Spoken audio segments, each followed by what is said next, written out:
Hi, everybody. How's everybody doing? I'm going to try to figure out how to shut that music off. There it goes. Um, Turn that off, and then try to figure out why I'm got such a delay here. Doug? Can you hear me? I can. Let's bring in Doug. See what happens. Hi, Doug. I can hear you. Can you hear me? I would like to. How's that? Can you hear me now? I can hear you. Okay. Nice. Okay, good. Yeah, I can hear you. Uh, Okay, so yes, there's an audio sync desync for me. Let me work on that for just a second. Um,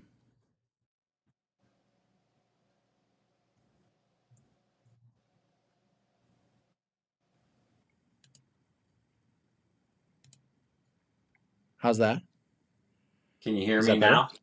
Yeah, that's better for me. Hmm. What I see is it looks like I'm out of sync now.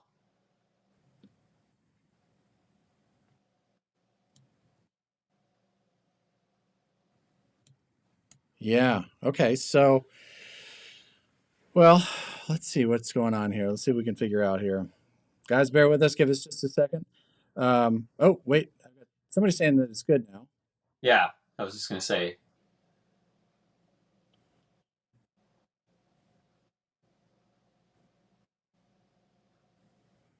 Is it working? yeah, just sorry. I noticed that. I noticed the note in the chat that it's working. So I'm hoping it is.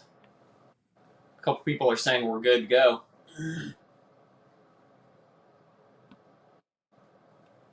I've okay. Um, that's cool. Cause I'm glad that it's in sync for you because it's like way behind for me. I'm not sure what's going on.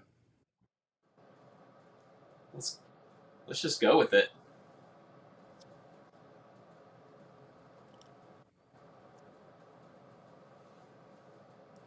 All right. Well, here we go then. We're going to find out how this is going to work. Um, the trouble is that I'm hearing myself, and then Doug much later. So this may be a very awkward conversation.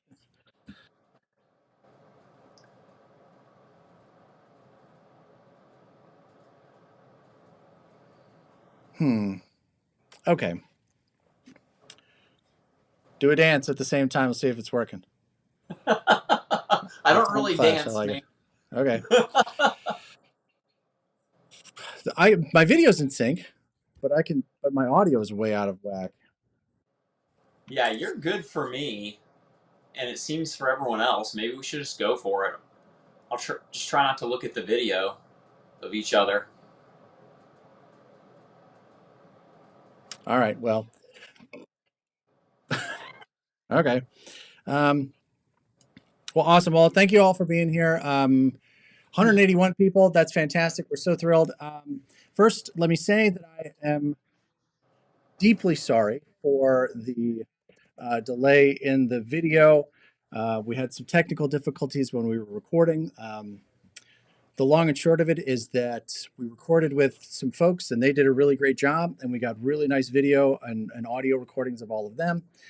Unfortunately, we didn't get any video of me doing it. So I end up having to re-record all of my parts of the video and much of my the voiceover that you hear, and then re-edit that into what they had said. So it's going to be it's taken a long time, is what I'm trying to say. So I appreciate you guys being patient. I was trying to render it today, and the render time on the video got up over 4 hours. So what I'm going to do is render it again, probably overnight tonight, and then have it for you tomorrow afternoon. Is my hope. We'll put that out to the world, and everybody can look at that. Now, I promised that we would not have any spoilers because, of course, the video is not out to everybody. But I will give the 190 of you that are here right now a little bit of news. This is what will be available tomorrow is part one of two parts of the video.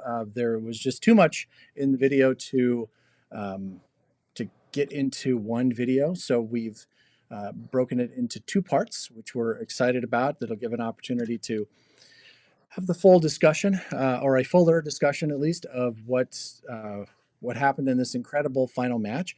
And the other bit that is really exciting is our opponents from the final match are going to have joined us for part one, and will be joining us for part two. So we're really excited to be able to get their their thoughts on the match as we were going along as well. So I think that's going to be really, really good. So, well, I know it is because I've seen part one, or at least, well, I'd like to have seen all of part one, but it's still, like I said, it's still trying to render.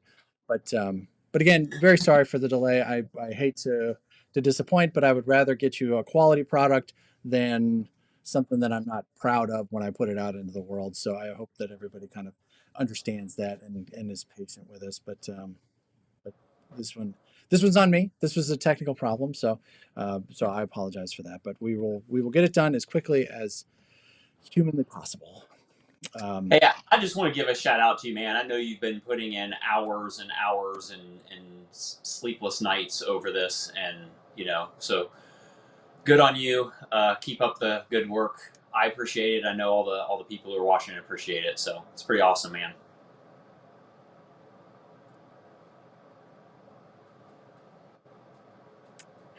I appreciate that, and that is right there is when I heard what you were saying. So I've got a pretty strong delay coming from Doug.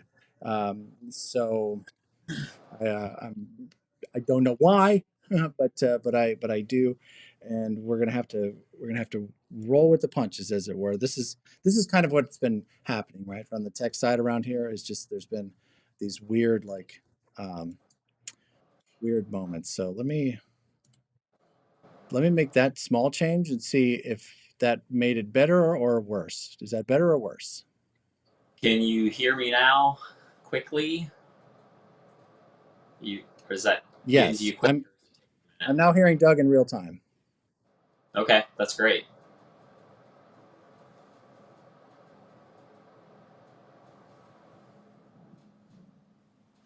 Sort of.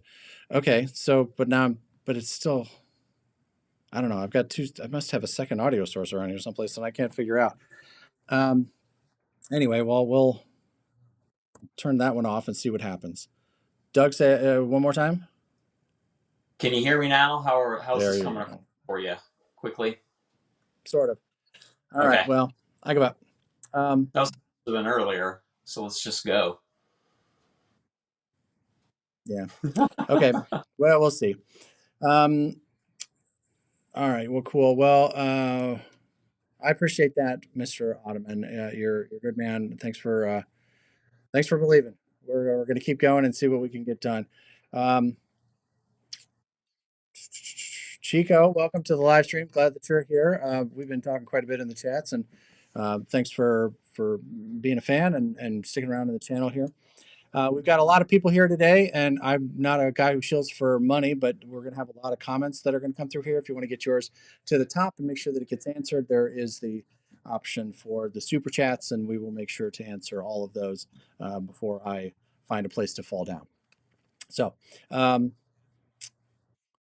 so we'll try to jump in here and see what we had. There was a couple of questions that somebody had a question about the Russia opening video that I made a while ago. Good day from Australia. Fantastic. Welcome from the Down Under. Great to have you here, David. Thank you very much. And I saw New Zealand here as well. So thank you guys for being here.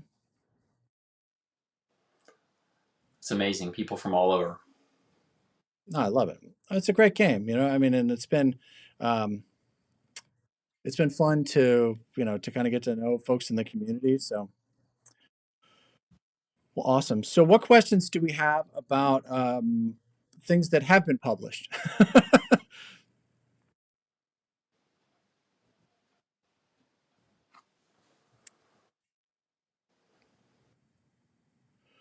because we've had a lot. I mean, the last what's been interesting for us in these live streams, and we've talked about this offline, is like so many a lot of questions, which have been great, and a lot of people coming, which has been great. But the number of questions that we've been getting about the actual games has been relatively few. So so we figured that we'd go forward today, even without the final being up, because we figured that there's got to be questions about um, the other games, right? So that's the theory.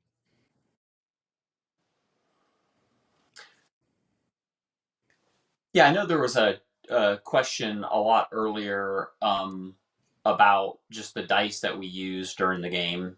Um, Maybe I'll just say something about that. I mean, I actually remember, like, I bring my own dice. A lot of people bring their own dice, but again, the rule is anybody can use them. So that, you know, deters anybody bringing loaded dice, and there's also situations I've heard about where people getting caught with loaded dice. If you're going to do something dumb like that, you're going to get caught. It's going to be pretty obvious, but anybody can use your dice.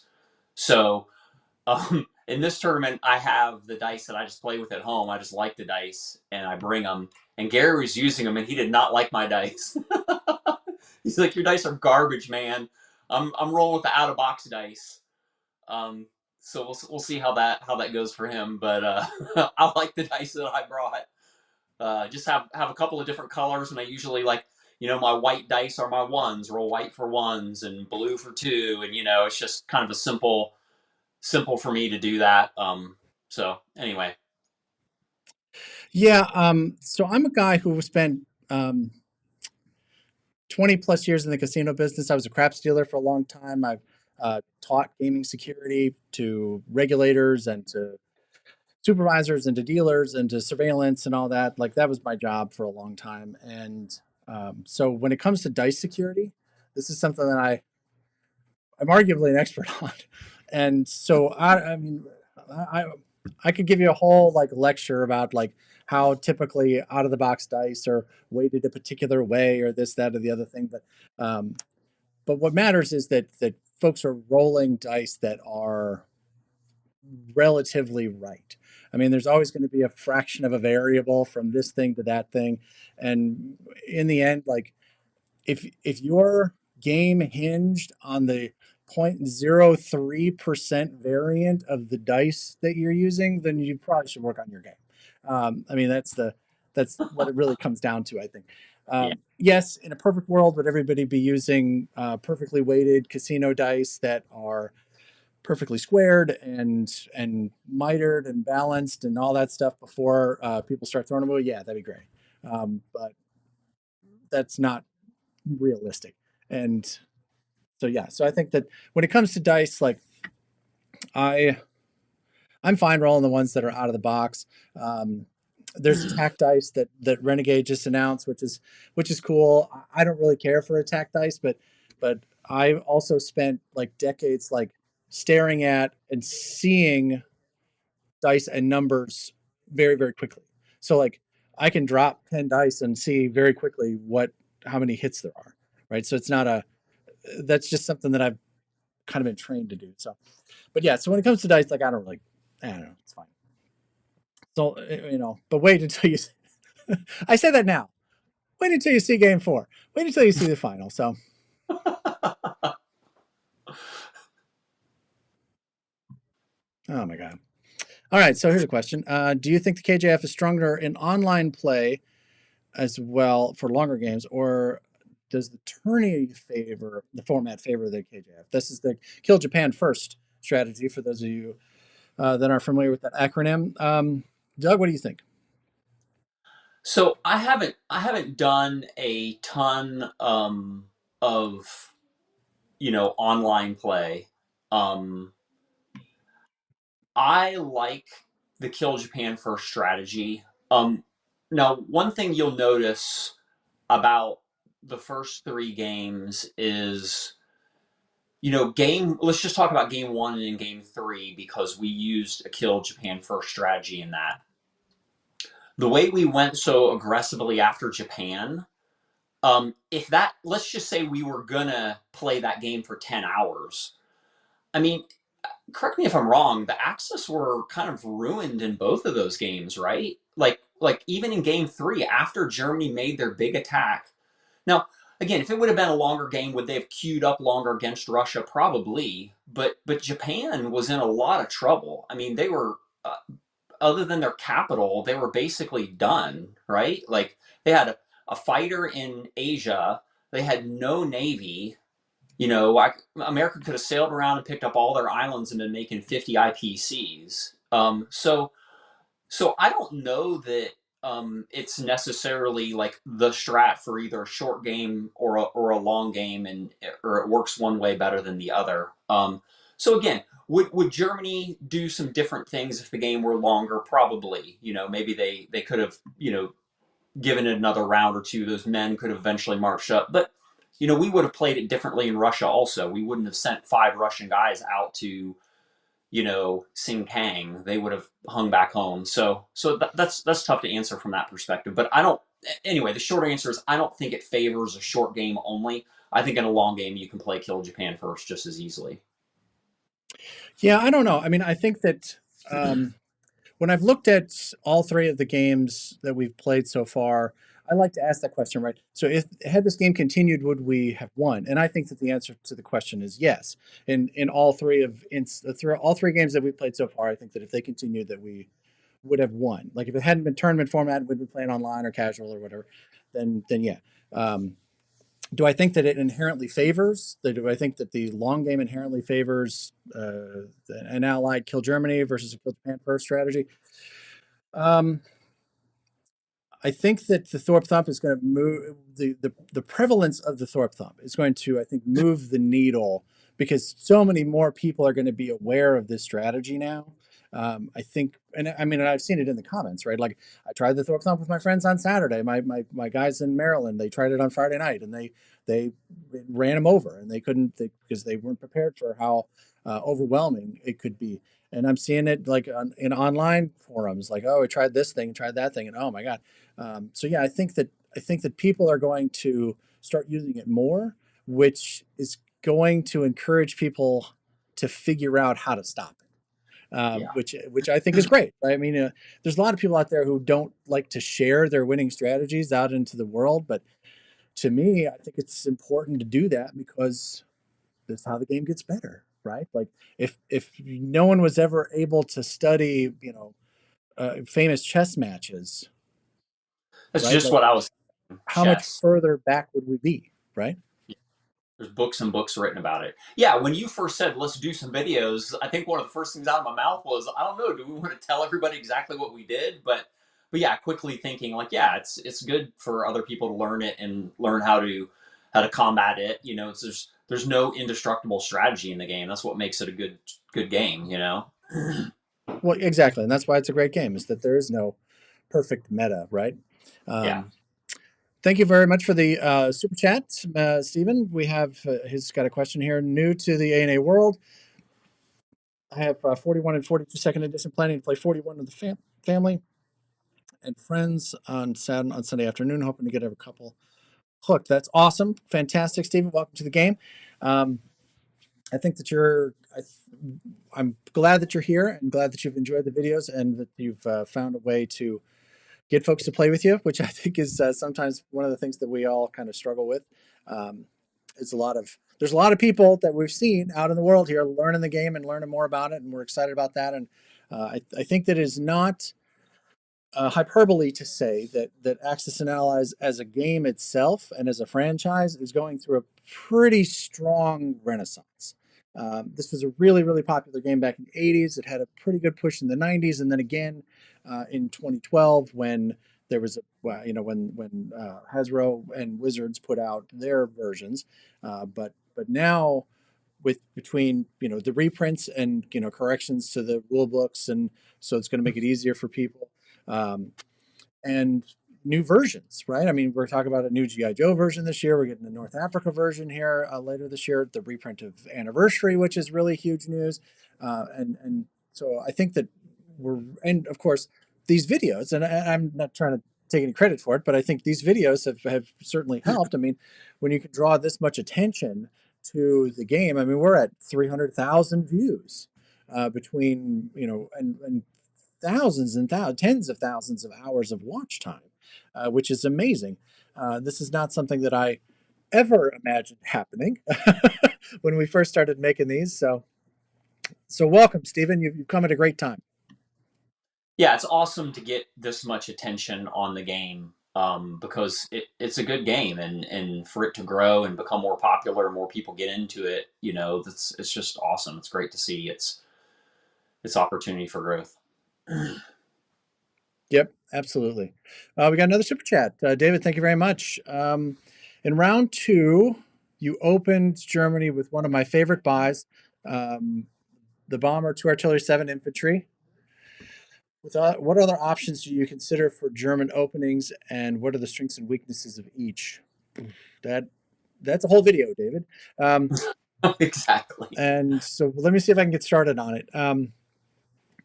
I do love that purchase, particularly if you lose the bomber in Ukraine, right? Like without the German bomber, like the UK can do a lot of dangerous stuff in the North Atlantic. The Americans have no trouble coming back and forth. It's if you can get two German bombers in France, it becomes very, very difficult to start any kind of meaningful shuck because you can hit from there you can hit so many sea zones in the Atlantic. But what I would say is if you watched the video that I made where I beat the Beamdog AI in 2 turns, that that's the start of a German strategy that I really like. And somebody made a joke earlier in the comments before the live stream started that we've got the Thorpe thump, and so now somebody suggested that we should have the Blevins bluff. And I do like alliteration, as you might have noticed. I do like alliteration, and the that video that how I beat the game in two turns or whatever. Um, if you watched carefully, I saved a bunch of money on Germany 2, or sorry, on Germany 1, with the intent of dropping 7 transports on Germany 2, and that that gives the ability for the Germans to get to the UK with 14 at least land units plus however many air units they have. Now it's got to be preceded by a carrier purchase and some other preliminary moves to go with all of that, but that is not necessarily required. But it doesn't require the move to London. It can do lots of other things. So uh, uh, I've I've now figured out what the other noise was. I had the live stream running in the background on a YouTube on an open window on YouTube. So now I can actually hear Doug in real time. That's fantastic. Nice. Glad to hear Okay, it. but that particular move doesn't necessitate a move to London. It can just as easily move north and threaten the United States. So it is kind of the bluff, and so maybe I'll turn that into a video at some point. But David, thank you very much for the super chat. We really appreciate the support. Yeah, just an additional comment on that. I feel like about 3 years ago, I don't know, maybe it was like pre-COVID. Like I felt like in a lot of tournaments I played on, German naval builds were very, very common. Like particularly like a carrier or carrier destroyer round one in order to put a lot of pressure on the UK. And I think that's a very, very viable option for just a very alternative German route. Is going Navy and pressuring London right off the bat. Oh, for sure, for sure, for sure. Um, yeah, somebody had a question here. Let me see.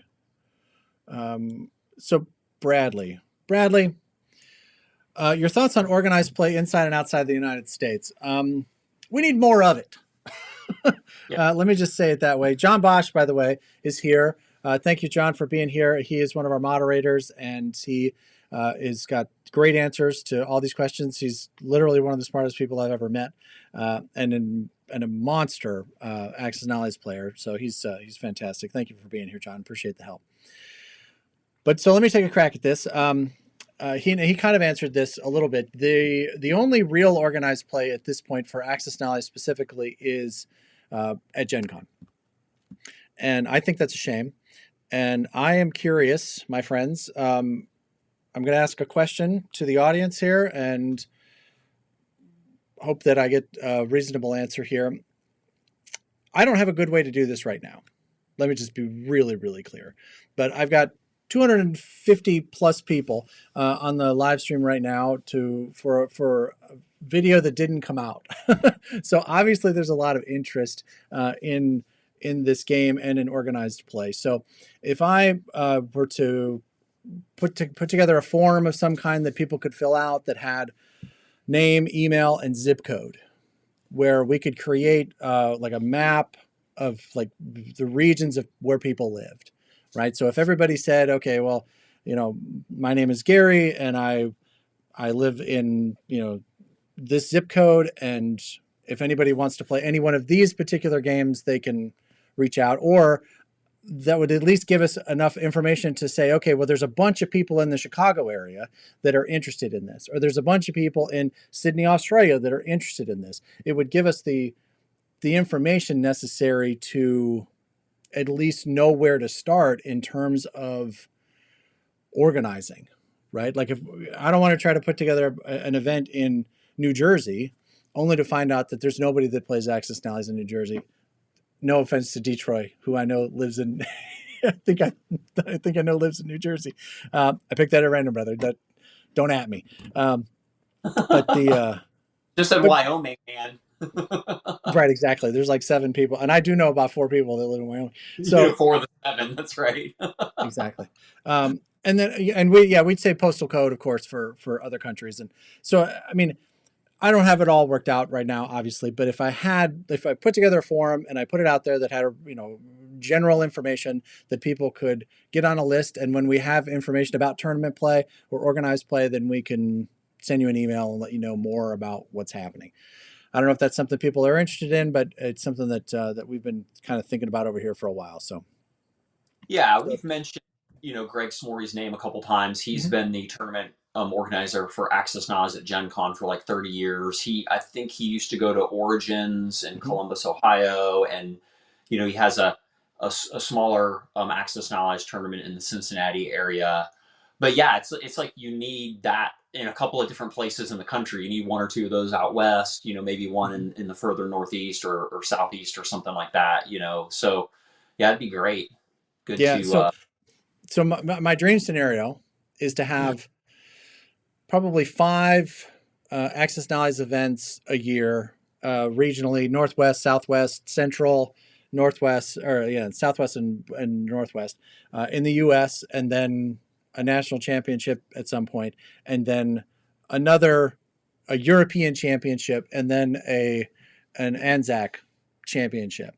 And then all of that then feeds to a true world championship at Gen Con. And maybe it's Gen Con and maybe it alternates and goes to Essen, one or the other.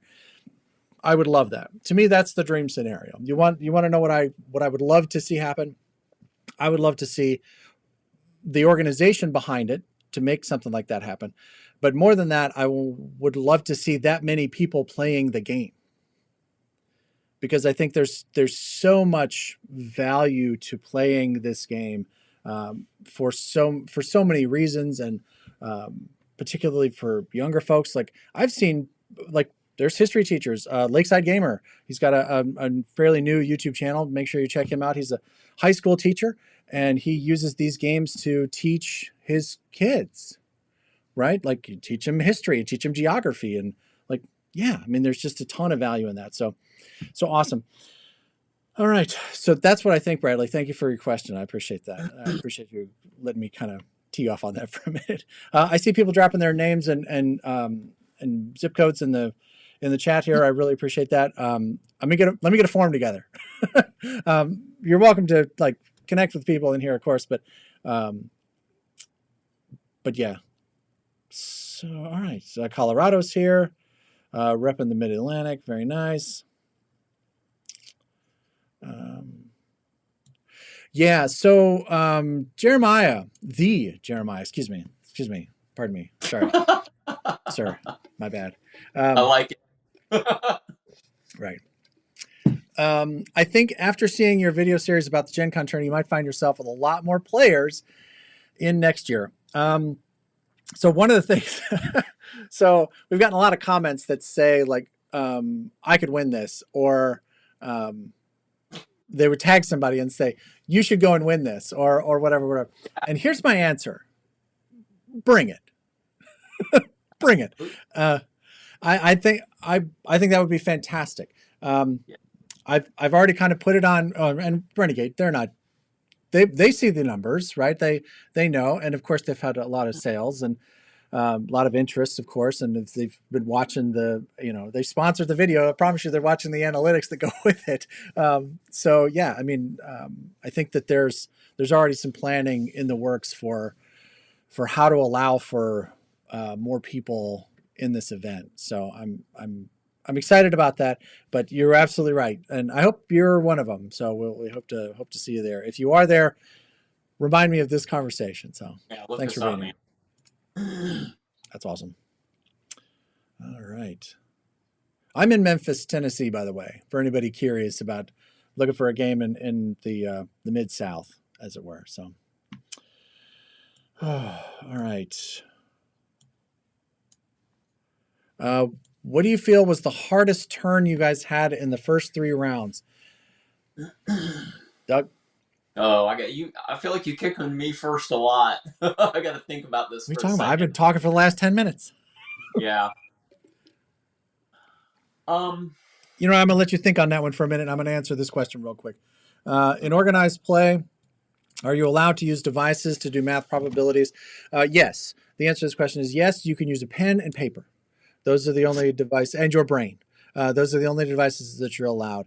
I used my phone at the table to take pictures of the action, but other than that, you are not allowed to use calculators. It slows the game down way too much, and we've already got like a pretty hard time limit. So yeah, it's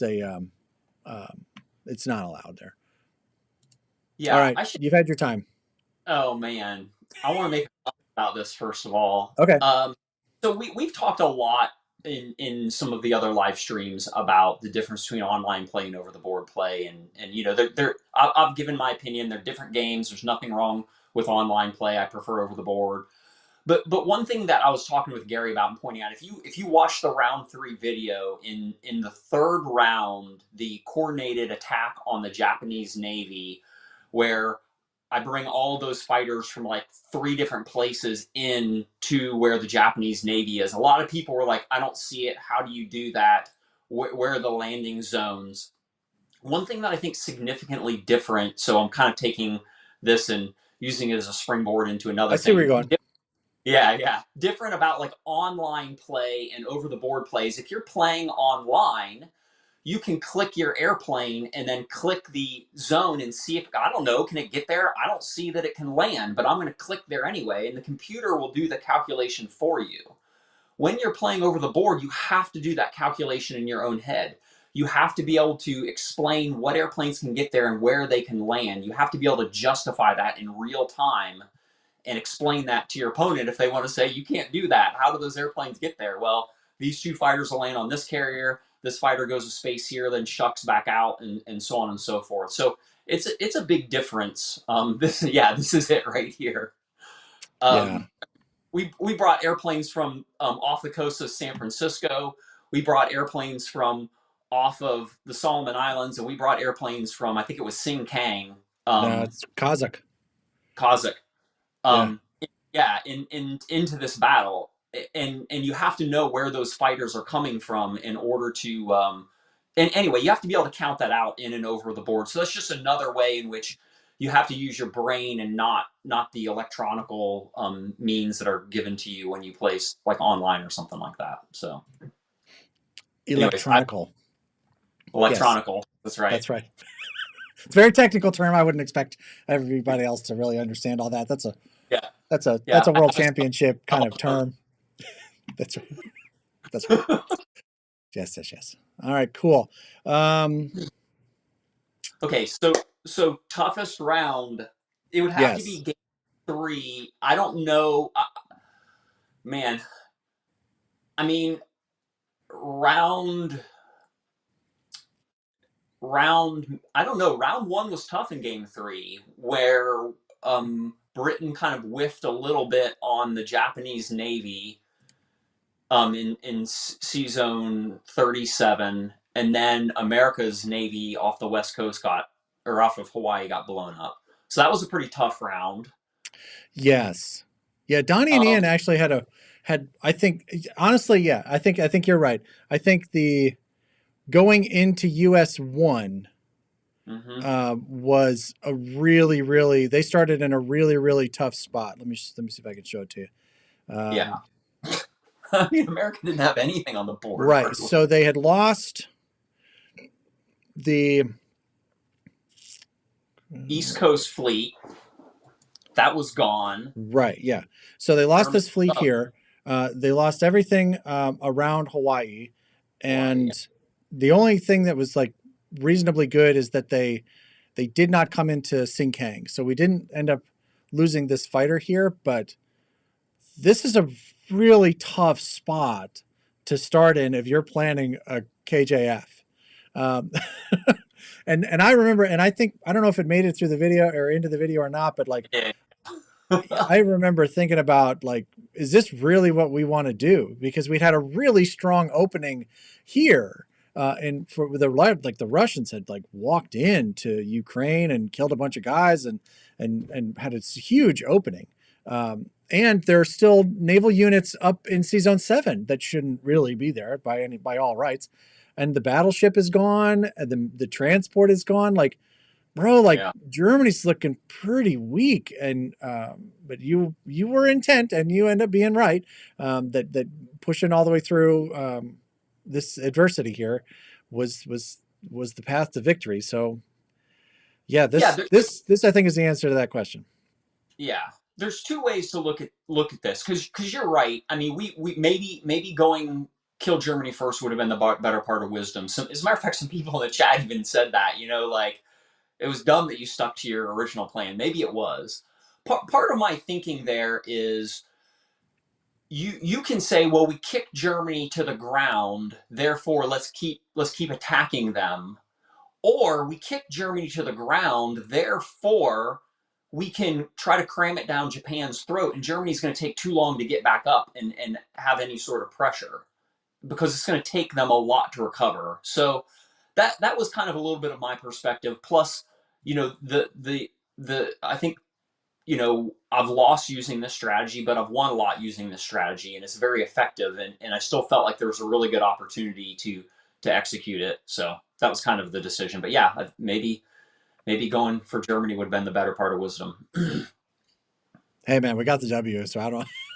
Yeah, exactly. It's hard to second. I'm not arguing with you. Like you got the win, so I'm not. Yeah, and here's we pointed this out in the video, but I just want to say again, like that was an incredibly close game, but that final battle wasn't close at all. Like we had, again, it was like a 93% chance in one place, a 99% chance in another, or something like that. Like it was kind of sealed up. Yeah, for sure.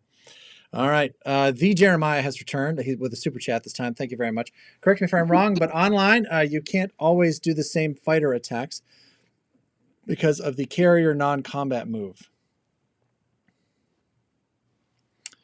I'm not sure what you mean by carrier non-combat move. The non-combat rules aren't any different in online versus in-person play. What is different here is you can't land planes on friendly carriers in the online play, which is a big disadvantage for the Allies, because this is something that particularly in KGF strategies you see a lot of. One of my favorite opening sequences is for the British to buy to send one fighter to West Russia and then buy a carrier and leave one fighter on it, and then send the American fighter over to land on it, so that it's covered when it comes around for the Germans' turn. That's just not something that you can do in online play, which I'm not really sure why. That doesn't seem like it would be that big of a coding problem. But they don't do it, and Beamdog hasn't really made any updates to that software in quite some time, so I don't know that they'll be doing anything with it. So we'll see.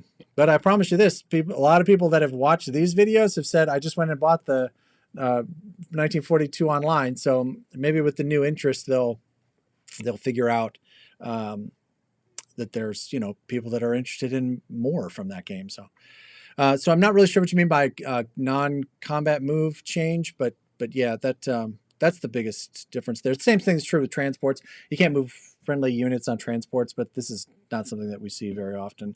Though I have been trying to figure out if there is a way to do that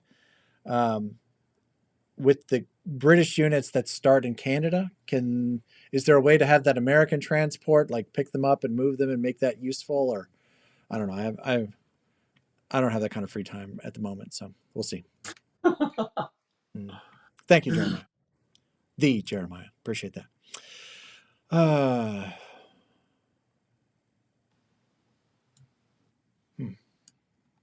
think we talked a little bit about this. For organized play, is there really a viable strategy to put pressure on mainland Britain or England? Yeah, absolutely there is.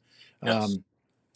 Yeah. And if you're interested in that, go watch my How I Beat the Beamdog AI in 2 Turns. That puts a ton of pressure on the UK. They must respond. Yes. If they don't, even if there's 2 ways to respond to that strategy for the UK, and if you don't do one or the other of them, you're losing London. Period. It's a very specific sequence. So yeah. So there is, yes. The answer to that question is yes. I have won a tournament by putting pressure on London, and I've lost a tournament by having pressure put on London and losing my capital. So. All right. Let's see. We got a good one here. Comrade ZY. When you go into a game, how much of it is following your pregame plan and sort of solved moves, or how much is come up with on the spot? Similarly, how transferable is player skill between versions? So those are 2 really good questions. Yeah. Doug, you got a thought? Yeah, I think the first thing is I don't beyond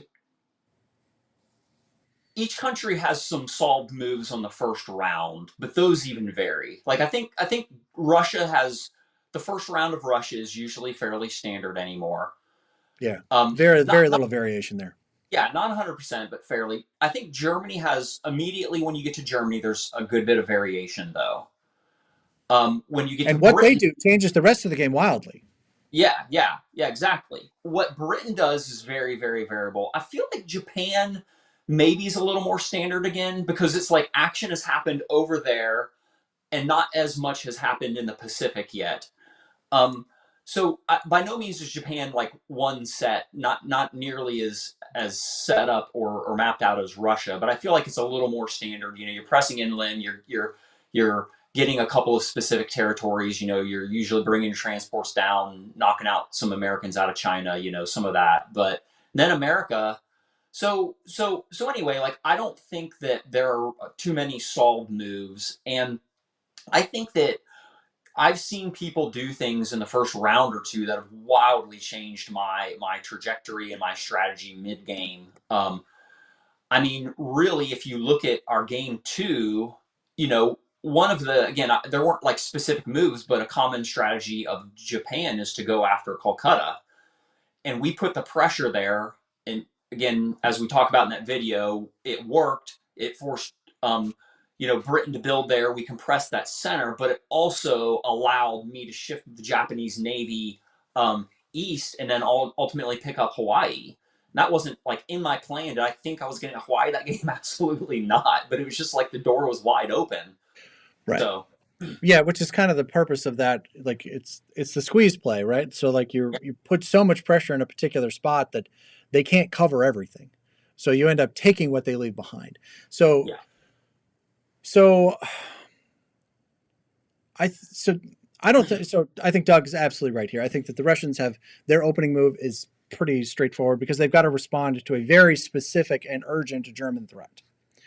They've got some variation as to what to do with the guys in Central Asia and the Far East.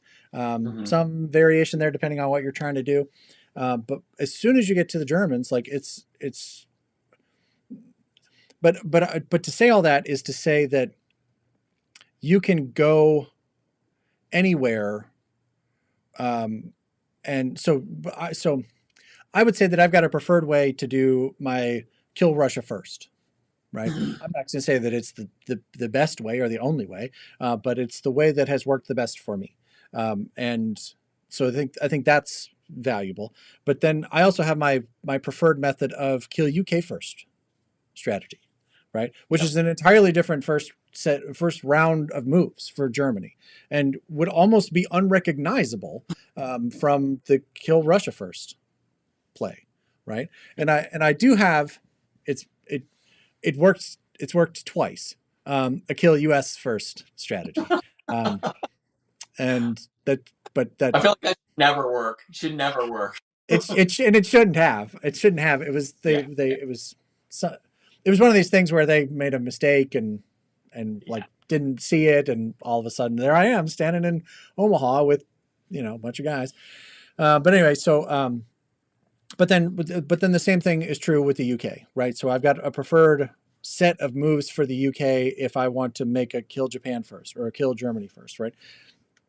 But there's a half a dozen ways to go about that. So there's just a lot of different options here. So I don't think there's any particular solved move, but you go in with a strong strategy and you adapt as it runs into interference, right? And you take what they leave and you get to the middle game. I mean, it's like this game is very much like chess. I will say that I think Axis is very much like chess, and has a lot of really interesting similarities when you really get down to it. But particularly when you think about openings, right? You've got opening gambits and opening bits and all that stuff. And then once you get to the mid game, like you hope you had a good opening and you hope that sets you up for a good mid game, but you might have run into the opening that is specifically designed to counter the thing that you've worked on. You know what I mean? So you end up having to roll with it. Yeah, I've even with like doing the 2 carrier build for the US and going for Japan, like I've sometimes taken a southern route. I've sometimes gone straight at Tokyo. There's even variations with that. So even if it's like I like the 2 carriers in the fighter build, you do different things with it. Yeah, and then to the second part of your question, comrade, how transferable is player skill between versions? I would say very transferable. I will say that I think of it like track and field. So I think John Bosch made this analogy a couple weeks ago. 1941 is a really nice game. It's a really fun game. It's great to teach people how to play. I don't think of it in a competitive fashion because there's not enough pieces on the board to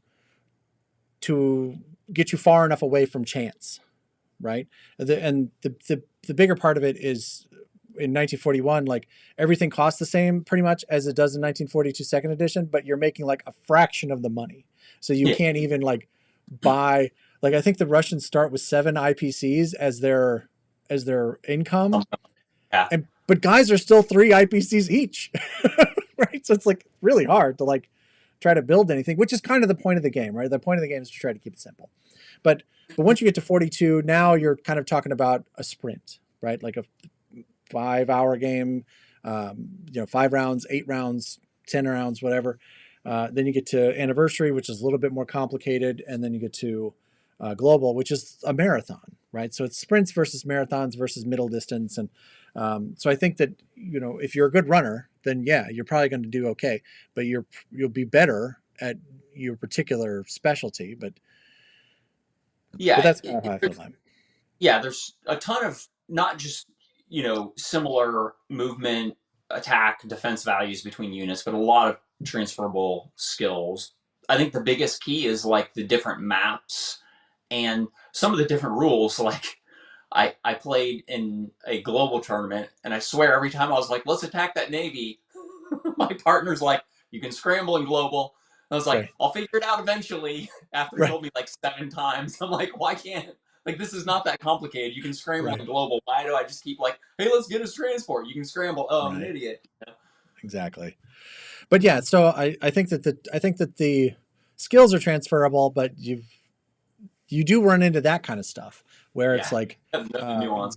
So every now and again you'll get tripped up on a rule because it's different in this version versus that version. But yeah. All right, cool. Great question. Thank you.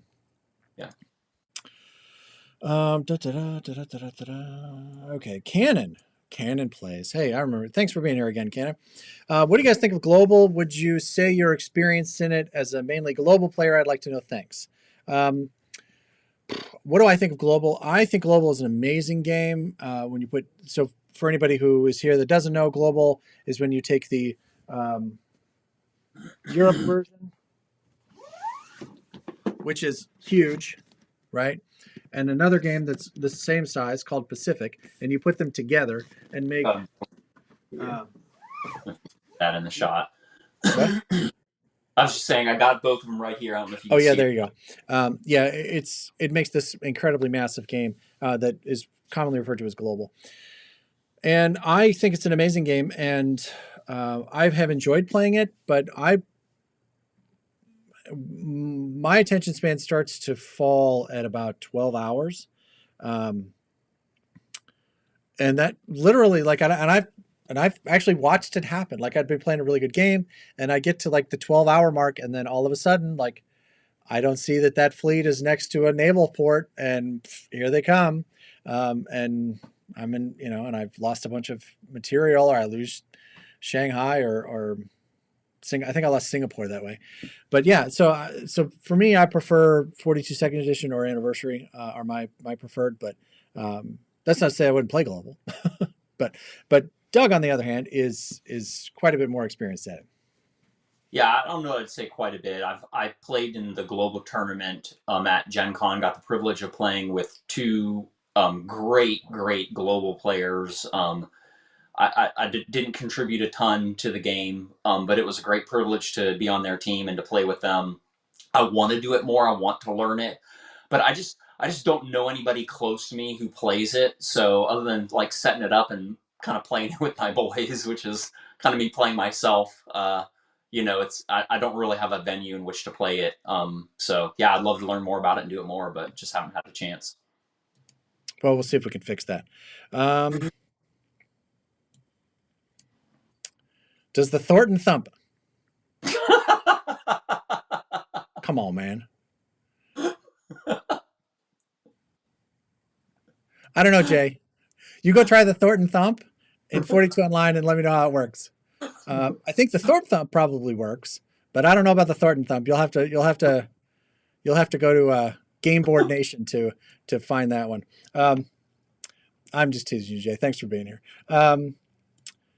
So this is something that I got a lot. I had this one, and I got a lot of questions about strategic bombing in tournament play. And so are buying IC's industrial complexes, is it a viable strategy in organized play?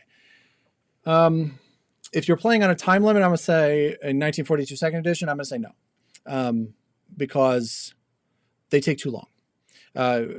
The general thinking here is like Japan should buy an industrial complex in Manchuria or Guangdong or someplace on mainland China and start pumping out guys because they're in theory going to be able to make it to Moscow.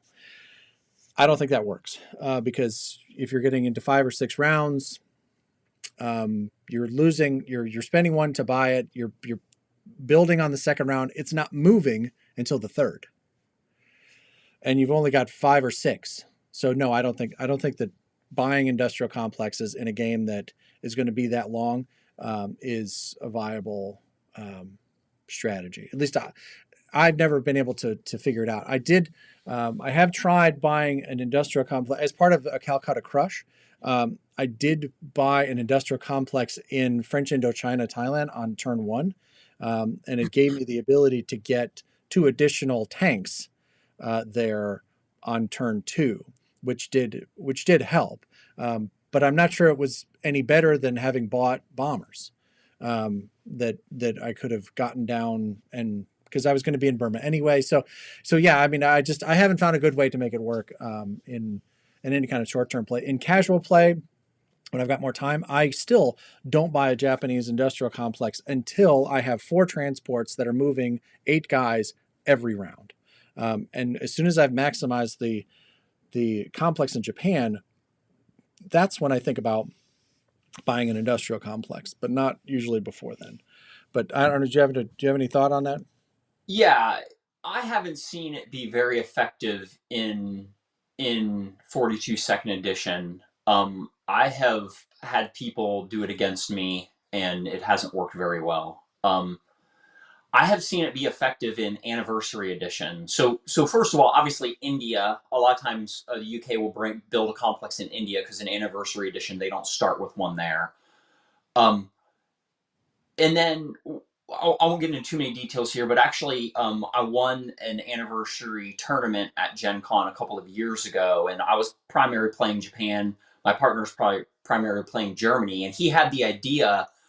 Um, I don't remember. It was years ago. I don't remember all the circumstances, but we put a complex in Asia later. Actually, it was weird because it was later in the game, and it allowed us to put enough land units on there on the land to tip the scales, and I think it was key to our victory. So anyway, I've seen it. I think India Anniversary Edition is the exception, but yeah, I haven't seen it be super effective. Other than that, Yeah. So the other question I got a lot in the comments on the videos was about strategic bombing. And I I am a believer that strategic bombing as a rule was added to the rule book as a game-ending option, right? So Germany turtles up, and they've got 37 guys there, and they're continuing to build 3 or 4 guys each time, and you're going to be there for the next 12 days trying to whittle this guy down, and he just won't resign. This is when I start thinking about strategic bombing, because now I can go in there and take away his ability to make any money at all, and it's going to cause that to fall much faster. That's what I think strategic bombing is for. Are there strategies out there? Green skies is a big popular strategy that Americans come over with a bunch of bombers, and the UK buys a bunch of bombers, and they just level Berlin, and so Germany's got to spend 20 IPCs every turn so that they can do the thing, and now the Russians come with the land units. So I mean, there are strategies that are out there. None of them that I can see would work in tournament play, because oftentimes the economics in tournament play are important, but not nearly as important as they are in casual play. We've had games where like Germany's making 48 or 45 or whatever, and it doesn't matter because it's not that stack of IPCs is not going to make its way to us in the time allowed. So I don't see bombing rates as a viable strategy in tournament play. yeah, I think I'm a little rusty on the statistics with bombing, but it's like a bomber costs you 12 on average. You're going to hit 3 whatever, I guess 3.5 IPCs or something like that. And I think out of 3 rolls, isn't there like about a 48% chance? And when you go to 4, so you have to bomb 4 times in order to get your money back. And there's over a 50% chance that bomber will get shot down. So even if you do damage them for 12 IPCs, you have more than a 50% chance of losing your bomber, which is 12 IPCs. So yeah. Right. Which again is why it's a game ending strategy, because now Yeah. you're so far ahead that Yeah. you can afford to give that away, right? Exactly. Or you can show up with 5 bombers, and if they shoot one of them or 2 of them down, it doesn't matter because you're now making 65 IPCs because you hold, you hold Tokyo or whatever, and the guy from Berlin won't concede, and you're playing a total victory game. And anyway, so yeah, that's what I think that's for. Tristan has a question here. What's the best Gray Skies purchase? I think I did it in was it round 2? Is that Game what 2. it Yeah. was? I want to say that it's the bomber and then 7 infantry and 2 artillery, if I remember correctly. But Donnie and Ian did a similar purchase, and that I really liked, which was it had it was 2 fighters and 7 infantry. Which is also really good. I do like to replace the bomber because I think that its reach is really important. But if I had kept the bomber, then maybe the 7 infantry and the 2 fighters would be my purchase, because I think that's it's a really efficient buy, right? Which I really like. So yeah, thanks, Kristen.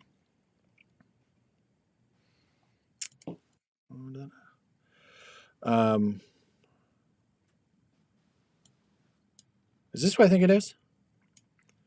I think it is. Do you guys prefer playing 42 as the World Championship? Oh, okay. Or would you prefer to play Anniversary?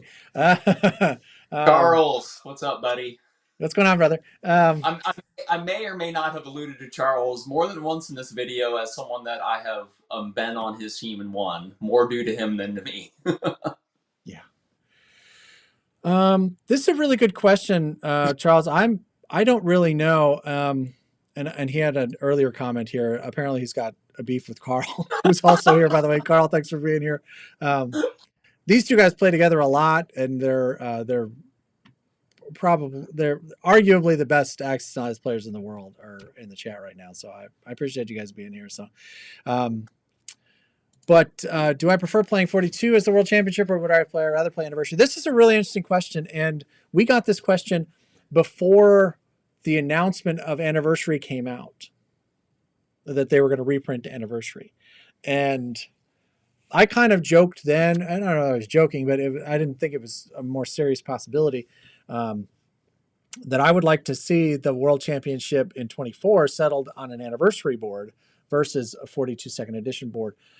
And I think that would be very cool. My only concern with it is that their reprint, I think, isn't going to come out until June. And I'm not sure that that would give people enough time to buy it, order it, and then play it enough to feel like they were comfortable enough to go to a World Championship. And I want people to come to the World Championship that have never been there before. And I mean, of course, the people that have, that we've been going for years, and there's a lot of people that are like us. They'd be comfortable with it, and I think that's fine. But so I don't know if it's 24 or maybe it's 25 that Anniversary would be better, because then it will have been out for a year. The other reason that I really like the idea of Anniversary being the World Championship is that there isn't a really good place online to play Anniversary. So you end up with a stronger tabletop face-to-face group of players in that event. I hadn't thought of that. Good. Which I think would be interesting. Those are both good points. I think like the answer to me is, yeah, I think Anniversary is the way to go. I admittedly am not as good at Anniversary Edition. I haven't played it as much because, yeah, it's hard to get a game as much because not as many people own it, not as many people play it. But that is an interesting point about it coming out pretty late. But yeah, I think ultimately, I think that's kind of the way to go. I think that would be the best version for it to be on, because it's kind of the best of both worlds, and arguably the best Access and Allies version out there. Very, very balanced. I love it. It's a lot of fun. Yeah, me too. I don't actually own a copy of Anniversary, so I've okay. probably only played the game maybe 8 or 10 times total. And I had a friend who had a copy when it first came out, and I played with him a few times. I was living in Chicago at the time. I played with him a few times, and then I played a few times with Shannon Merritt here in Memphis. But yeah, I'm not sure. There was a good question here. Oh, Scott, this is a really good question. What was the median age of players in the Gen Con tournament? Was it old guys, or were there some youngins? I think it runs a pretty wide spectrum. I mean, we had some father-son teams that were there. Yeah. We played against a younger guy in our first round. I think he was probably, I don't know, early 20s, mid 20s maybe. But I wouldn't consider myself an old guy. Bald notwithstanding. I don't know where you're putting the range there, brother, but yeah. But I would say, there's some people that are there that are in their 60s, early 70s, but then there's also a lot of people that are 20 or 30. There's a couple of teenagers. Oh, you remember those two teen guys that came through and won Anniversary at the spring gathering? The Pan brothers, yes. I know them well. That's right. Yes. Yeah, so there's a pretty wide age range here, which I find really encouraging for the future of the game. Let me just say that, right? Like something about me that you don't need to know, but I used to work in for the ACBL, which is the American Contract Bridge League. We ran the bridge tournaments all over the world. Not all over the world, all over North America. You're like that guy who had like 40 different jobs, man. You've done everything. Yeah. Remind me to tell you about my ballroom dance career. That's a true story. But yeah, so I used to work for the ACBL, and our average population was 73, 74. So yeah, and that's a game that is, I think is arguably just dying off, and because there isn't a strong younger base of players, and I think that that's something that we're starting to see here in this particular round of Renaissance for Axis and Allies. So we're excited about that. Hope that you'll be joining us at Gen Con this year. So thank you very much.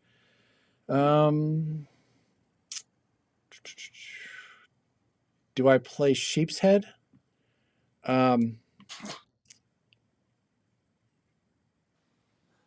That's a personal question. I'd appreciate you stay out of my personal affairs. Next question. No, I don't. I know the game you're talking about, but I haven't played it. I'm not familiar. It's a card game. If Thorpe Thump is number one, what's your second favorite Allied strategy? I just answered the Sheephead's questions. This was on you.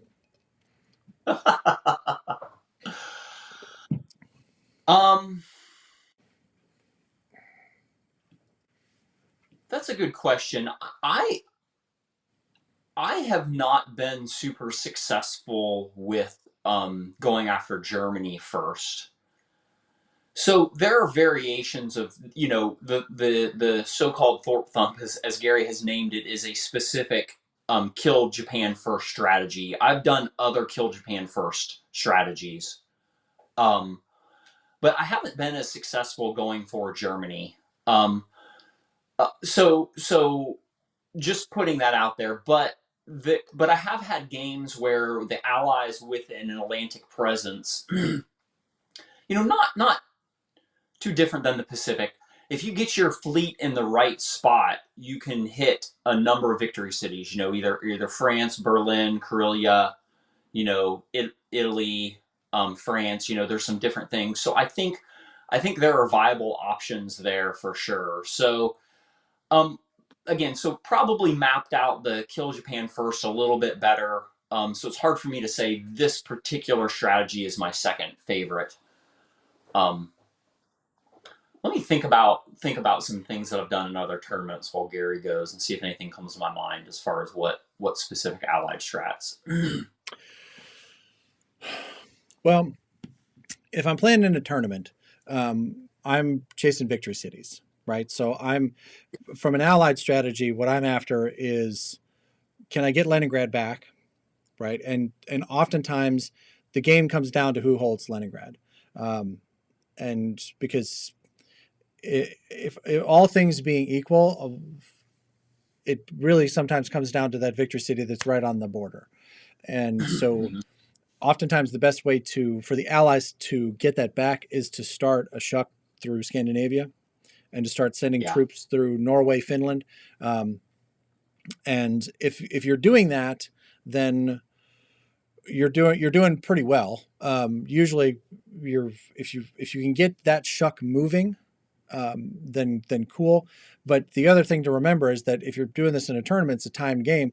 So you want to be able to keep your shuck in a position where it can shoot down at France, and take that. The biggest advantage that the Allies have in this game, period, hands down, is that the Americans go last. Yeah. That is absolutely the biggest advantage that the Allies have in this game, followed immediately by the fact that in 1942 second edition anyway, they get 3 turns, the Axis only get 2. But more important than that is that the Axis get to go, or the Allies get to go last with the Americans. I mean, game 3 or round 3, right? Right. Yeah. Which is why I think we're going to start seeing a lot more bids to the Axis, because I think people are going to start to figure out that American advantage is worth a lot, because you can time it out and land on turn 5, and that's the game, right? And that to me is the biggest difference. Um, Casual play, if I'm going after a kill Germany first, then I'm probably shucking to Morocco because I like being able to pressure into the med, and if I can control the med, then I can better support Moscow. I can get troops into Caucasus pretty quickly, and I think that's like it's a line that people don't often see, and they often will miss that as an option. So there's just there's a lot of fun ones out there. I love this game. Here's a question for you. So you gave the example of trying some different complex stuff with Japan, and if you get your 4 transports rolling, have you ever done that with Britain? Like once you get 4 transports rolling from London, you put a complex, let's just say like in Norway, where you can build 2, then blitz through to Karelia. Yeah, I have done that. What I prefer though is to have the Americans take Norway, build a complex, and then have them start buying fighters, Yeah, because they've got the money to do it, right? What yeah, I'm more likely to do is to have if the British have maxed out for whatever reason coming out of London, which is pretty unusual. I don't yeah, often get there, but um, because I usually in my Atlantic shucks, I end up having the British buying the carrier and the fighters and the destroyers and all that stuff to maintain security, and then I let the yeah. Americans buy 12 transports and They're start trying. just Yeah, piling guys.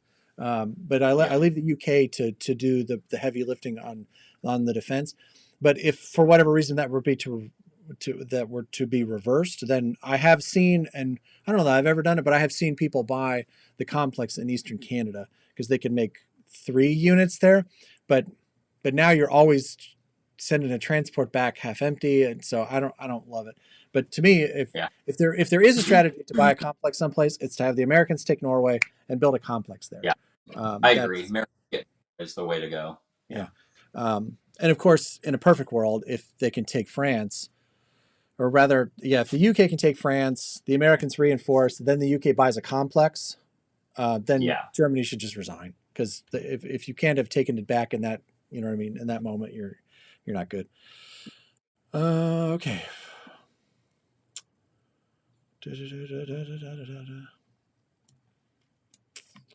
Tune in. Not so. For those of you that are just joining us, thank you all for being here. We're thrilled that you're here.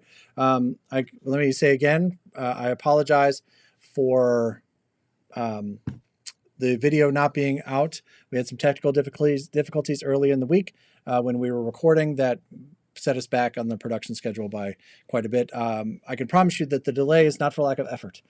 We've worked very hard, and unfortunately, we're not able to get it out today. We are promising it out tomorrow, so check that out. The headline for those of you that are just joining us is that tomorrow will be part 1 of 2 of our final match against John and Adam, who actually join us in the conversation. So it is a 4-way conversation, which is part of the thing that caused the technical difficulty. But they did a great job, and they've got some really interesting things to share about the game and their thoughts about how it went. And so we're excited to share that with you. And when you get to the end of part 2, you will know the answer to that question, my friends. So thank you for being here, and thank you for tuning in. There's an interesting question toward the bottom from Orthogosh about rules for taking casualties and examples of when you take certain casualties. Um, Oh, yeah. there, So are there any rules for taking casualties, for example, or are there any rules for taking casualties? For example, are there any scenarios where you have sacrificed expensive or valuable units as casualties to benefit the overall strategy? Oh, absolutely. absolutely. Yeah. We do Yeah, it in just about every game, apparently. yeah, exactly. Like in game 3, we used a bunch of air to attack ground units, which is usually like a big no-no. But we wanted to get rid of the ground units. Get those Japanese men, because when those Japanese men move into a square with four infantry, move into a square with 4 more infantry, and you get fighters in there, then you have 8 infantry and 3 or 4 fighters. So that's a little bit different. As far as the rules, not really, other than unless there's like a sub and airplanes in a battle, like, subs can't shoot airplanes and airplanes cannot shoot subs unless there's a destroyer present. So there's not like a lot of rules as far as that's concerned. But there are definitely times when you move into a territory and you have to take it with land units, and you have to take that territory, so you'll lose fighters or bombers in order to maintain your land units so that you can capture the territory. So that's really the biggest one. And then again, in our casualties, in game 3, figuring out when we went after the Japanese fleet, Britain's round 1, just trying to decide what we're going to leave. It's just, there's definitely strategy there. Still not sure if we made the right decision, but it worked, so I guess we did. We nailed it. I don't know what you're talking about. It was perfect. That's right. Perfect. That's right. Nailed it. What do you have to add there? No, I think you got it right. I mean, I think that the value of a piece has got to be considered not purely for its IPC value, but for its strategic value in the game. So if it's more important to have an infantry live than a fighter or a bomber, then yeah, absolutely. Interrupt real quick. We did that in game 3 when they attacked the German capital. I forgot about that example. When they hit the German or the Russian capital, we lost the British bomber instead of the Russian infantry, just because we didn't know how close the battle was going to be. And I think we went a round or 2 before we lost it. But I was saying, I said at the end, man, hindsight, I wish I would have kept that bomber for the British attack. But you were like, yeah, but it was starting to get thin and we had to keep it. So sorry for interrupting, but yeah, it popped in my brain. We did that. You did. Yeah, no, that's exactly right. And yeah, for sure. So Cybin 9, is there a viable strat for a UK bomber focus against Germany's industry? We talked a little bit about this earlier. I think the answer to that question is not in tournament play, and I think that strategic bombing is the kind of thing that you use sparingly. And it's either used as an overwhelming strategy where you're going to commit to buying bomber after bomber after bomber and going after Germany with the land units, or you're going to use it when Germany's turtled up or Japan is turtled up and they're just trying to use the money that they can make out of their capital. But I don't recommend strategic bombing really in any particular instance other than those two. Hey, we got another super chat. Ed, thank you very much. For $2.99, he wants to know what do you see for the future between you two? Well, I'm married, so I mean, I know Doug's married, so we've got lives of our own, man. I don't know I tell you, here's what I see in the future after part 2 of this series is out and the live stream that follows that. You know what I see? A nap. Nap and a day off. We don't talk to each other for a while. That's absolutely what I see. I will say from Board Game Nation, I can say particularly that we have a how to play for 1941 to help new players get introduced to the game. We're coming out with a quick start for that, which is like a 11-minute video, 10.5-minute video. And then another full how to play, which is about an hour long, which goes through basically every rule in the rule book and takes people through their first complete turn, which I think hopefully will be helpful to folks. That should be out probably within a week or so of the after part 2. So that's the kind of thing that you can send to somebody that you're kind of try to introduce to the game, which I think will be really helpful. And then I think we're talking now about unboxings, how to plays for G.I. Joe, for North Africa, maybe for the anniversary game. I think we're still working on that. So yeah, I mean, I think that there's going to be a lot more. We're looking forward to partnerships with Renegade, which is going to be really good. There's been a lot of requests lately for folks that want to see Doug and I play against each other, and I think I'd be okay with that. I think that might be a fun video. We'll have to figure out the bidding. Yeah. We'll roll for bids. Thorpe table as a like we want to show we want to show something different, right? I'm gonna show you how to beat it. That's what I want to do. There you go.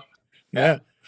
All right, cool. So, one other thing. Let me ask this question to my friends in the community. Still 270 of you here. That's fantastic. Thank you all so much for being here. So somebody asked in the chat earlier, how many pictures did you take at the table? And I don't know Not about enough. Yeah, you would think it would have been enough, but because it was, I think each game was probably 100, 110, maybe. The follow-up question to that was, did it bother the players that I was playing with? And I don't think that it did. I mean, I told them at the beginning, like I was going to take a bunch of pictures, and I made sure that I didn't interfere with anything that they were doing, because I could take the pictures from far enough away that I could get the information that I needed, record the information that I needed without like interrupting their like moving stuff around or whatever. But my question is, in the creation of the videos, two pieces of media have been created that I think people might be interested in. The first is the process that I used was I took the pictures and then I rebuilt the games in the studio, right, on my table. And then I took a bunch of really detailed pictures of those and then turned those pictures into slides, which is what you're seeing in the video, right? So I used Keynote and I turned them into slides and they look like this. So yeah, so there's these. And my question is, if I were to export these as individual pictures and made them available online, would anybody want them? Is my question. Would people be interested in that? My other question is, we got a little into the weeds of the economics in the game. So I started doing this thing where I would like track the value of the losses, and then that turned into, okay, we need them at the end of the round so that we can tell, like, did the Allies lose more? Did the Axis lose more? Okay, well, that's cool, but it doesn't really give the context because we didn't balance in their income. Okay, well, that's cool. Okay, so now we did that. So now we can see that they gained this much more and lost that much. But that doesn't mean very much because we don't know what they started with. So we need the profit and loss of the entire thing. Like, so we're going to build a spreadsheet for my accounting Axis and Allies nerds out there, because it's a very specific crossover, and you know who you are. If that spreadsheet was made available that had the round by round game analysis where you could actually track the value of each side, would that be a thing that anybody was interested in? Because I will tell you, just explaining that was exhausting.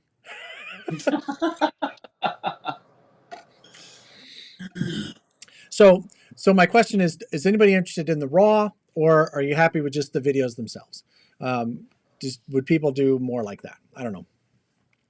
See, here's a guy who likes the economic stuff, and I think that's cool too.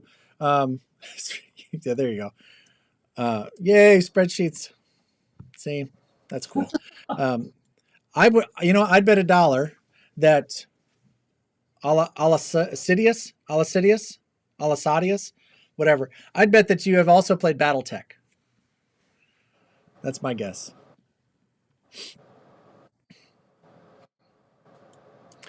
For anybody who hasn't played BattleTech, it is war by spreadsheet. It's pretty amazing. It's a great game. Don't get me wrong. I love playing. It's kind of what I cut my teeth on when I was a kid. We used to play BattleTech, and we had a lot of fun doing that. But it's a lot of. I feel like I played that. I don't remember the spreadsheet. I mean, that's like the little mechs, like the little robots.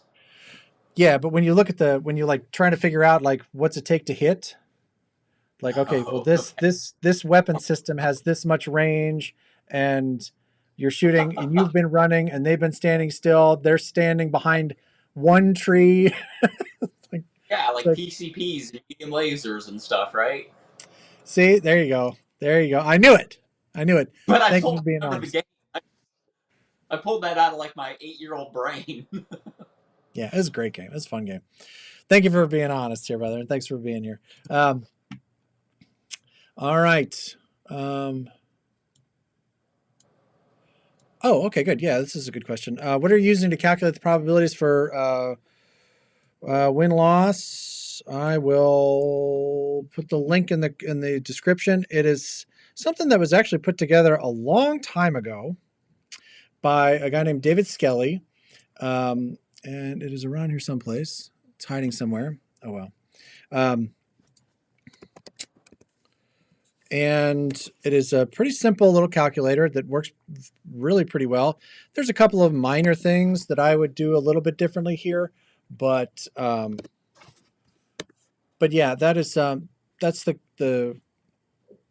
version the calculator that I use. I also have an app on my phone that I use from every now and again. It's Access and Oz Utilities, and I think I paid for it. I think it was like $4 or something like that, and it does a pretty good job of battle calculating. Like it also will add up purchases, and it's got a couple of different versions where you can change things around if you need to. But yeah, that's always what. see. I always want to see the math behind those because every once in a while you put numbers into 2 different calculators and it'll come out with something different. You're like, Yeah, the only what I would really like to see is a calculator that will give you the ability to change the order of loss. yeah, If somebody knows of one, that would be really, really helpful because I would love to be able to change it as needed, right? So cool. We got a couple of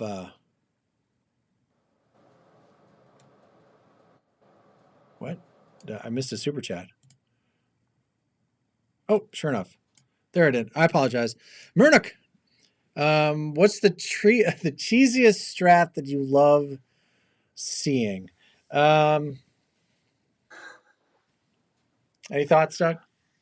yeah, I have one. I hope it's okay if I out this strategy from these guys. So, I mean, Gary basically talked about it earlier, but I'll go ahead and share it. So, in the finals in Gen Con, I don't remember exactly. Maybe it was 2018. I was playing against these 2 guys. I'm the allies, and on round 1, Germany built. I think it was a carrier, maybe a carrier and a destroyer, and saved the rest of their money. And I was literally scratching my head, like, what are these guys doing? And I just, didn't give it as much thought as I should have.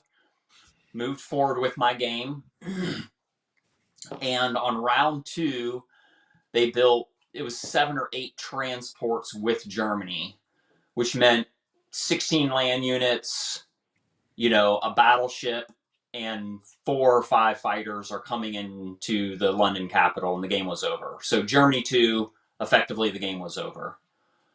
I pushed really hard after Japan with the U.S.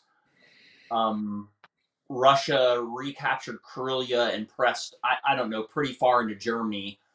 But once they took, we played out a round or two. Once they took London, I even flew the Russian fighters in there, even though that was probably foolish because it just trapped them and got them destroyed. But once they took London, okay, now, I don't remember how many land units they had. 10 land units are coming right back out into Russia, plus they have $90 or whatever it was at that point. So it was cheesy. It was frustrating at the time, but it was fun. They were great players.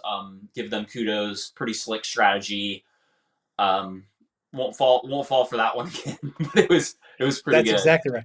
That's Yeah, the kind of strategy you lose to once, yeah, yeah. right? So, Um, but they're you'd be super cool surprised guys. what you, yeah, you'd be surprised what you can buy with 61 IPCs.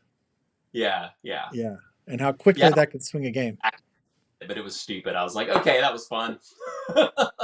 Yeah, yeah. The real nastiness there is if they took it if they moved in and landed in C Zone 8 Mm-hmm. and hit London, then from there any surviving units can go straight to Eastern Canada. Yeah. And now you're like, I don't think they did that. I don't recall though, because I think once they did it, it was just like, okay, yeah. I mean, I don't know what the. I didn't have much in there. I figured we'd go ahead and roll it out and see what happens. And I think I conceded after they took my capital there. So yeah, sure.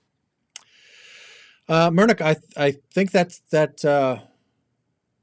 strategy is sufficiently cheesy. I think you know what, I will say this, right? And my online players are going to give me a hard time about this, but I tell you what I don't like is the 11-2 purchase over and over and over and over and over again. I mean, can it be successful? Yeah, sure. But it means we're going to be here for 20 rounds. And I would rather play more than one game, right? So I don't love those that. don't play online. What's the 11-2? 11 infantry, 2 artillery for Germany, and they buy it over and over and over again, and it forces the Russians to reciprocate, right? It forces them to continue to buy infantry and infantry and infantry, because now you're just going to be pushing these giant stacks at each other. And I've seen some replays online, and I've been in some games where, like, that stack, when it gets to Moscow, it's got 80, 90 guys in it. Okay, that's cool. But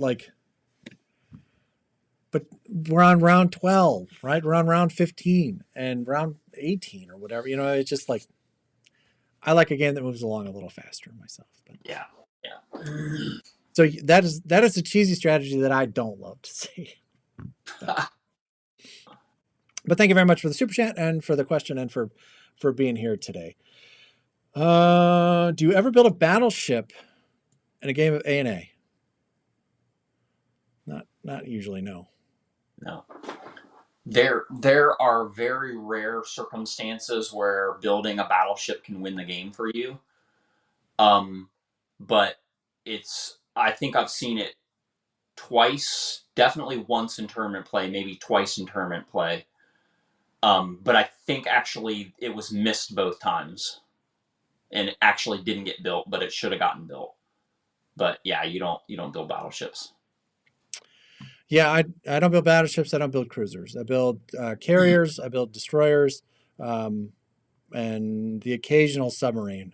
If there's an American fleet that should happen to come across the Atlantic that doesn't have a destroyer in it, you'd be surprised what'll happen if you build a couple of subs in the Med. Right? You'll be surprised. Do you build AA guns? I have never.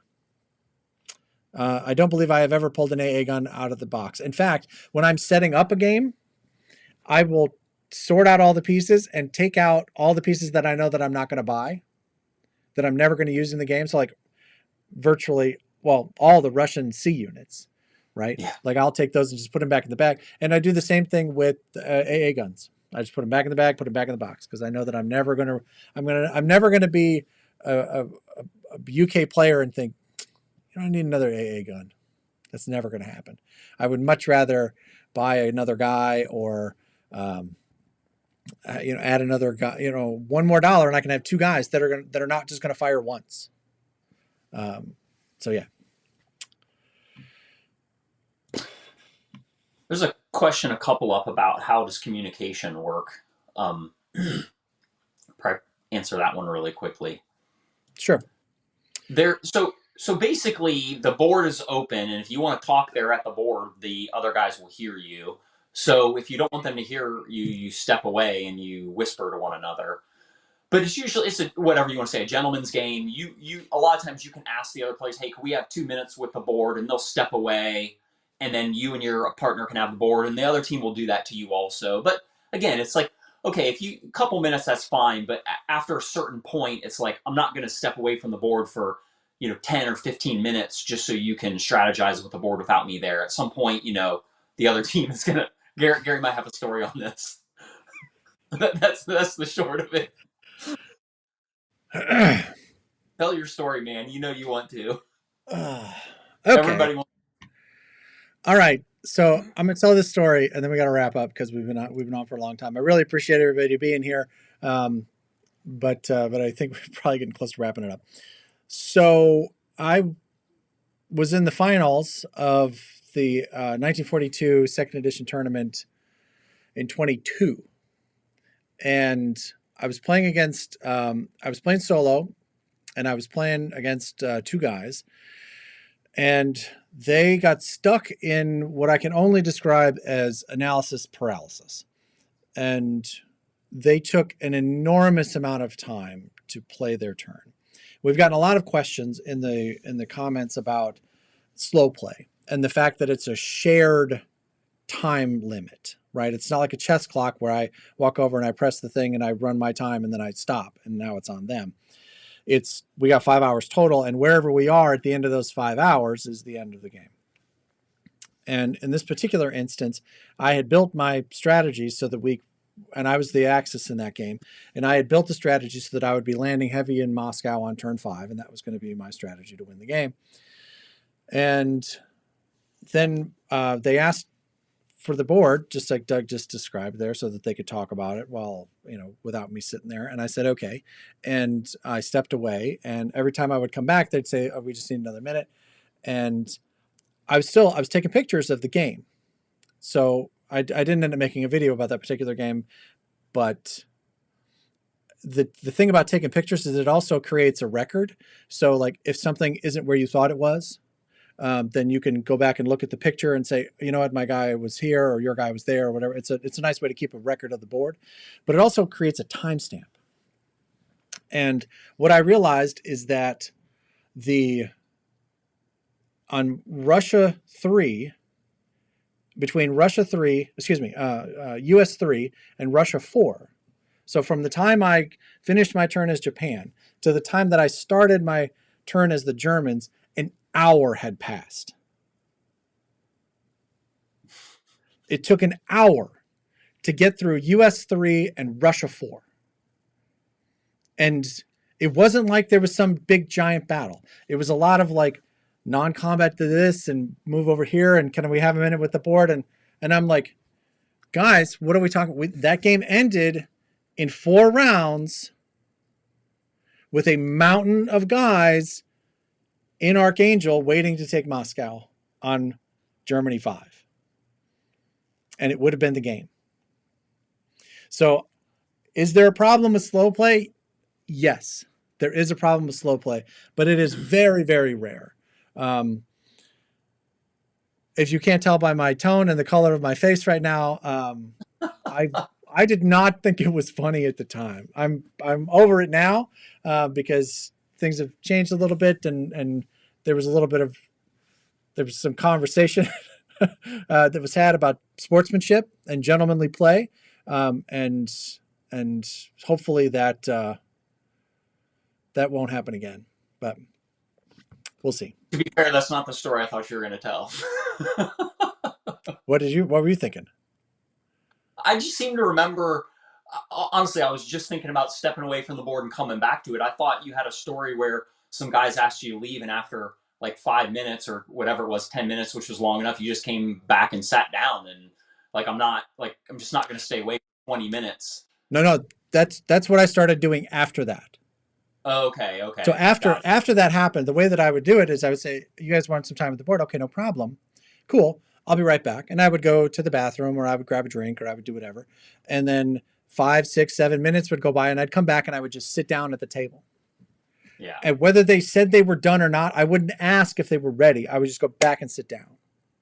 Got it. And that was it. So yeah. I think that's the story I was thinking of. Yeah, maybe. So there you go. All right. Well, I think that might be our time. Unless anybody's got like a last minute super chat that they want to throw in there, then I think we're going to wrap it up here. Then again, guys, I hate to disappoint people. I know everybody was excited about it and continues to be excited about the video. I'm hoping that we're able to get. The video will be out tomorrow. If I have to go buy a new computer to get it to render properly, then that's what we'll do. But I think we're going to be fine. I think we're in good shape. It actually kind of works out. It'll give me a couple hours to do some finishing touches on it. It is the most elaborate, from an editing point of view, video that we've put out in this series so far. So we're really excited about getting that out and having everybody enjoy that. The next live will be next Friday night at 7 o'clock Central Time here in the U.S. Again, we're so thrilled for our friends from Australia to join us. Where in Australia? I've got some friends down there, and I know some A&A players in that area. So if you let us know where you are, maybe we'll get that out to you. And keep an eye out, because I think we're going to go ahead and put together, we'll just use like a Google form or something pretty simple to get us started here. But yeah, I think that there'll be an opportunity for folks hopefully to get together to play. And Brisbane, the Gold Coast. Beautiful, beautiful, beautiful there. That is very high on my list of places to visit. If it wasn't for everything there that was trying to kill me, I would probably have already been there. Your spiders are too much for me, brother. Like, there's too much. I can't do anything with it. But awesome, guys. Well, thank you so much for watching. We'll be back next Friday night, 7 o'clock. Doug, anything to add before we go? No, thanks. It was a lot of fun chatting, Gary. Looking forward to the video getting out and hopefully answer some questions about it next week. Yes. Man, we got a ton of, well, there's a bunch of Australians here. Sydney and, man, there's, what's the line from Spinal Tap? We're huge in Belgium. We're huge in Australia. Who knew? That's awesome. Well, guys, thank you so much for being with us, and make sure you're subscribed to the channel, hit that bell notification so that when I hit publish, that thing rings the little bell on your phone and makes you aware that the new video is out there. So, Doug, thank you so much for being with us today and taking the time and being a great partner. I appreciate it. Yep. Thanks a lot, man. And if you're just joining us, Heaven, thank you for being here, Heaven. It'll be available in the replay. I'm going to go fall down now because I've got to get up early and finish editing and render this video. So awesome, guys. Thank you so much. We will see you next time. Bye.